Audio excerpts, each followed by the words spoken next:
হে জগতবাসী, সকলেই ভালো আছেন। আজ আমি শামীম আলী চিশতি সকলের সামনে একটি আলোচনা নিয়ে আসলাম। সেই আলোচনাটি হলো যে এই পৃথিবীতে অনেক মানুষের প্রশ্ন থেকে যায় যে আল্লাহ কোরআনে বলেছে, আমি সকলের প্রতি সমান বিচার করি, কাউকে আমি কমও দেই না, কাউকে আমি বেশিও দিই না। তাহলে আল্লাহ যদি সকলের প্রতি সমান বিচারক হয়, সবাইকে সমান দিয়ে থাকে, তাহলে একজন মানুষ অন্ধ জন্ম নিয়েছে, তাকে যে দুনিয়াতে আসার পরে চক্ষু চিকিৎসা করে যে তাকে ভালো করবে এমন কোনো ব্যবস্থা নেই, বা তার চোখের ভিতরে সেই ফাংশনটাই নেই। বিজ্ঞান রিসার্চ করেও দেখা যায় যে একে ভালো করা সম্ভব নয়। তাহলে আল্লাহ যে বলল যে আমি কাউকে ঠকাই না, আমি সকলকে সমান বিচার করি, আমি কাউকে বেশিও দেই না, আমি কমও দিই না, আরেকজনকে চোখ নাক মুখ সমস্ত কিছুই দিল, তাহলে এই বিষয়টা কি? আরও একটি বিষয় হলো যে একজন মন্ত্রী মিনিস্টার করে জন্ম নিল, আরেকজন রিক্সা চালায়, ভ্যান চালায়, বা কাগজ টোকায়, সেই কাগজ বিক্রি করে খায়, এমন একটা ব্যক্তির ঘরে একজন মানুষ জন্ম নিল। সে দিন আনতে পান্তা ফুরায়, লবণ আনতে পান্তা ফুরায়, সে খেতে পায় না, সে অসুবিধায় চলে, মানুষের বকাঝকা শোনে, মানুষের চড়থাপ্পড় খায়। আবার একদল লোক আছে একটা সাইন করে কোটি কোটি টাকা কামায়। যে ঘরে থাকে সেই ঘরটিও এসি, যেই গাড়িতে যায় সেই গাড়িটাও এসি, যেই অফিসের মধ্যে নামে সেই অফিসের মধ্যে যখন বসে তখন সেই ঘরটাও এসি। তখন তিনি একটা সিগনেচার দিল 1 লাখ পেল, 2টা সিগনেচার করলো 10 লাখ পেল, 20 লাখ পেল, একদিনে 20-30 লাখ কামাই করে ফেললো সিগনেচারের বিনিময়ে, তাও কি সেই এসি রুমের মধ্যে বসে। আরেকজন কি করতেছে, সারাদিন কাগজ ঠকাইছে, ভালো খাইতে পারে নাই, মানুষের চর থাপ্পড় খাইছে। তাহলে আল্লাহ যে বলল যে আমি সকলের প্রতি সমান বিচার করি, কাউকে আমি কমও দিব না, বেশিও দিব না, এই যে কথাগুলো, যে এই পৃথিবীতে যারা জন্মান্তরকে বিশ্বাস করে না, যে মানুষ পৃথিবীতে আসে, মৃত্যু হয়, আবার মৃত্যুর পরে সে আবার পৃথিবীতে জন্ম হয়, এই কথাটা যে বিশ্বাস না করবে, তার প্রশ্নের মুখোমুখি এই কোরআন হয়ে যাবে। এই কোরআনটা প্রশ্নের মুখে পড়বে। আর এই কোরআন কে দিয়েছে? আল্লাহ দিয়েছে। আল্লাহও তার প্রশ্নের মুখোমুখি হবে। আর আল্লাহ বলেছে, আমি মহাজ্ঞানী, তোমরা আকাশের দিকে চোখ করো, দেখো, তোমাদের দৃষ্টি নেমে আসবে। তাহলে আল্লাহর দোষ কখনোই আমরা ধরতে পারবো না, আল্লাহকে প্রশ্নের মুখোমুখি কখনোই আমরা করতে পারবো না। তাহলে যারা জন্মান্তরকে বিশ্বাস করে না, তাহাদের প্রশ্নের মুখোমুখি আল্লাহ হন, কিন্তু আল্লাহ হন না। আর যারা প্রশ্নের মুখোমুখি করেন তারা মূর্খ। এখন যদি বলা হয় যে মানুষ জন্মে পৃথিবীতে আসছে আর কখনো জন্মে আসবে না, তাহলে এদের কাছে কিছু কিছু বিষয় মিথ্যা হয়ে যায়, আল্লাহর বিচারটাও সঠিক বিচার হয় না, বেবিচার হয়ে যায়। সেটি হলো কেমন? দেখা যায় একটা শিশু, তার তো কোনো পাপ নেই, শিশু নিষ্পাপ। এই পৃথিবীর মানুষ বুঝুক বা না বুঝুক একটা কথা বলে থাকে যে শিশু তো নিষ্পাপ। তাহলে আল্লাহ তো পাপীকে সাজা দেন, নিষ্পাপকে তো কখনো সাজা দেন না। তাহলে সেই শিশু যদি নিষ্পাপী হয়, তাহলে তার কেন চোখ নেই, তার কেন পা নেই, তার কেন অন্ধ বধির এবং মাজা পর্যন্ত তার আছে, বাদ বাকি পায়ের অবস্থা নেই? তাহলে সে এটা হলো কেন? আবার কাউকে সম্পূর্ণটাই দিল। তাহলে বোঝা গেল কি, বিগত জন্মে সে যে পাপ করেছিল, কারো পা কেটে দিয়েছিল,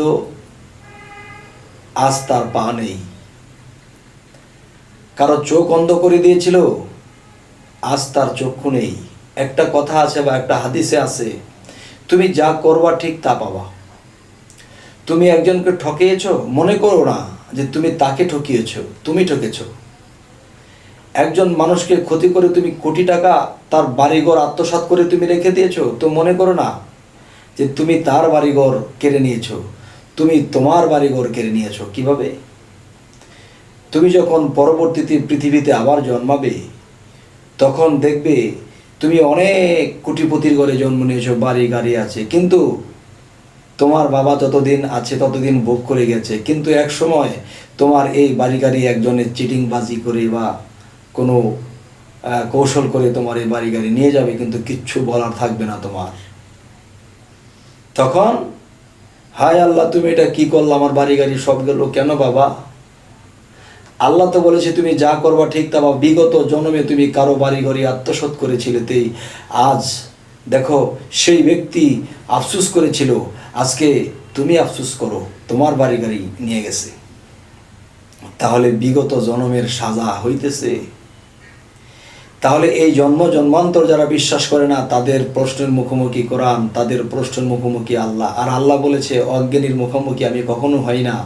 এই অজ্ঞানীরা যেদিন বুঝবে তখনই বলবে যে হ্যাঁ, আল্লাহ যদি কোরআনে বলে থাকে যে তুমি যা করবা ঠিক তা পাবা, তাহলে আমি যে অন্ধ হয়ে এসেছি, আমি যে পৃথিবীতে গরিব হয়ে এসেছি, তাহলে সবাই তো অনেক মানুষ তো ধনী লোক 20 তলা বিল্ডিং করেছে, 21 তলা বিল্ডিং করেছে, আমি কেন কাগজ টোকাই খাই? তো নিশ্চয়ই আমার কর্মে আছে। তাহলে নিশ্চয়ই আমি বিগত জন্মে এমন কিছু করেছিলাম, আজ সেই ভোগন্ত আজ আমি কষ্ট পাচ্ছি, অন্ধ হয়ে হোক, পা খোড়া হয়ে হোক, গরিব হয়ে হোক। তাহলে যারা এই পৃথিবীতে এমন একদল লোক আছে যে মানুষ মরে যায় একবারই আর আসে না, তারা বোকা, আর তাদেরকে শয়তান দিতেছে ধোঁকা। যদি আমার এই কথা কেউ খণ্ডাইতে পারেন তাহলে সে আমার প্রশ্নের মুখোমুখি হবেন।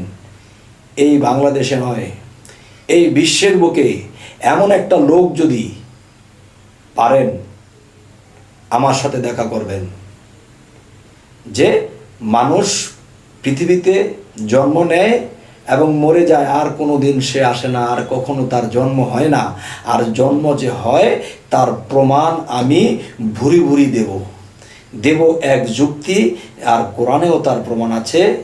এখন দেখা যায় অনেক বড় বড় শিক্ষিত লোকেরাও বলতে পারে যে আমরা তো কোরআন পড়েছি পাইনি, আমরা তো কোরআন পড়েছি আমরা তো পাইনি। আরে বাবা, একজন গুরু যখন বলল যে বাবা তোমরা কয় ভাই? 3 ভাই। তোমরা 3 ভাই 3টা বস্তা নিয়ে যাও তো, সাগর পাড়ে হেঁটে হেঁটে ঘুরে ঘুরে আমার জন্যে তোমরা লাল জহরা মণিমুক্তা টোকায় টোকায় আনবা, সাগর পাড়ে আছে। তখন সাগর পাড়ে যখন পাঠাইলো তখন সামনে 2 জন হাঁটতেছে, কোনো লাল জহরা মণিমুক্তা কিছুই পায় না, ওরা খালি হাঁটে আর খোঁজে। কিন্তু পিছনে যে একজন আছে সে তার পাড়ার জায়গা থেকে, যেখানে পা দিয়ে পাড়া দেওয়ার পরে যখন গর্ত হয়ে গেছে, সেই গর্তের মধ্যে দেখতেছে আছে, তখন সে পিছন থেকে তার ব্যাগ ভরে গেছে, আর তারা হাঁটতেই আছে, আর সে ব্যাগ ভরে নিয়ে আসছে। তখন ওই 2 জন গেল, গিয়ে বলতেছে যে আপনি যে বলছেন হীরা লাল জহরা ওখানে আছে, কই নাই তো। তখন বললো যে তোমরা না তিনজন গেছো একসাথে। কয় হ্যাঁ, আরেকজন তো আমাদের পিছে পড়ে গেছে। কয় দেখি সে আসুক। তখন দেখা যায় ওই 3 জন একখানে হলো। 3 জন একখানে হওয়ার পর তখন বললো তোমাদের বস্তা খালি কেন? আর ও তো বস্তা ভর্তি করে আনছে দেখি। তখন দেখে হীরা লাল জহরা দিয়ে ভরা। তখন বললো যে তোমরা তো 3 জন একসাথে এক জায়গাতেই গেছো। হ্যাঁ, এক জায়গাতেই গেছি, কিন্তু সে তো আমার পিছনে পিছনে আসলো। আরে বাবা, তোমরা তো সেই জিনিস চিনো নাই, এখান থেকে তুলে যে আনতে হয় এটা তোমরা জানো নাই, শিখো নাই, বুঝো নাই। কোরআন যদি পড়তে পড়তে মোকা ফেনা ধরে ফেলে, এবং দেখা যায় কোরআন পড়তে পড়তে যদি মুখস্থ করে ফেলে, তারপরেও সে কোরআন বুঝবে না। কারণ কোরআন ওহীর দ্বারা নাজিল হয়েছে, একজন ওহীপ্রাপ্ত লোক ছাড়া, আল্লাহ প্রাপ্ত লোক ছাড়া এই কোরআন স্বয়ং সম্পূর্ণ কেউ বুঝবে না। তাই আমি বলবো যে এই হীরার দানাগুলো কিন্তু যেখান দিয়ে তারা পাড়ায় পাড়ায় গিয়েছিল সেখান থেকেই সে বস্তা ভরেছে। তাহলে অলিয়া উলিয়ারা, মোল্লা মুন্সি মাওলানা সমস্ত এগুলোর পিছনে পিছনেই তারা থাকে, তারা আগে গিয়ে দাঁড়ায় না। তারা থাকে আগে আগে আগে আগে মসজিদে যায়, আগে আগে নামাজ পড়তেছে, আগে আগে ওযু করতেছে, কিন্তু ওলিয়া উলিয়ারা পিছনে পিছনে থাকে। আর পিছনে থেকে আসল জিনিস কামাই করে নিয়ে যাইতেছে, কিন্তু তারা পিছনে ফিরেও চায় না যে আসলে সে কি পাইতেছে আর কি ভরতেছে। তারা খালি ব্যাগ নিয়ে হাজির হইল, আর তিনি তাদের পিছনে থেকে তিনি হীরার দানা লাল জহরা নিয়ে হাজির হইল। তাই বলবো, যারা বলে যে কোরআনের মধ্যে নাই, পাইলাম না, তো পাইবেন কেমনে বাবা?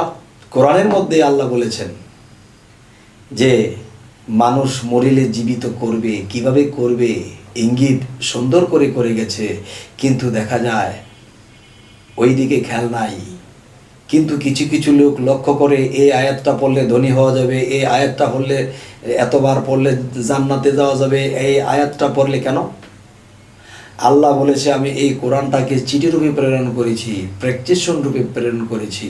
তোমরা এই প্র্যাকটিশন দেখে তোমরা যদি ডাক্তারের কাছ থেকে প্র্যাকটিশন আনার পরে যদি সারা জীবন খালি পড়ো, কখনো রোগ ভালো হবে না। এখানে যা বলা হয়েছে তা তোমরা করো, ওষুধ এনে খাও, তাহলে আত্মার রোগ ভালো হবে। যতদিন পর্যন্ত একটা মানুষের আত্মা অসুস্থ থাকবে, ততক্ষণ পর্যন্ত এই কোরআন বুঝবে না এবং আল্লাহর সঠিক পথে তারা হাঁটতে পারবে না। আর সেই হীরার দানাকে পাড়াইতে পাড়াইতে চলে যাবে, কিন্তু তাদের বস্তা কখনো ভরবে না। তাই আমি বলবো, জন্ম জন্মান্তরের কথা হাদিসে প্রকাশ করা আছে এবং কোরআনেও প্রকাশ করা আছে, কিন্তু এগুলা পড়তেও আছে, মানুষে বোঝে না। যাই হোক, হে জগতবাসী, ইউটিউবে অত লম্বা কথা বললে অনেকেই বিরক্তি বোধ করেন, তাই আজ ছোটোখাটো করেই বললাম। তো আমাদের এই বিষয়ে আরও আলোচনা আছে, যা আপনাদের মনে আনন্দ এবং মনের পিপাসা মেটানোর জন্য আরও কিছু কথা আমার সামনে বলবো ইনশাল্লাহ। তো আপনারা যদি আমাদের এই চ্যানেলটি সাবস্ক্রাইব করেন, তাহলে বাকি ভিডিওগুলো পেয়ে যাবেন এবং সামনে যা ছাড়বো আপনারা পেয়ে যাবেন। তো সকলেই ভালো থাকবেন। আল্লাহ হাফেজ।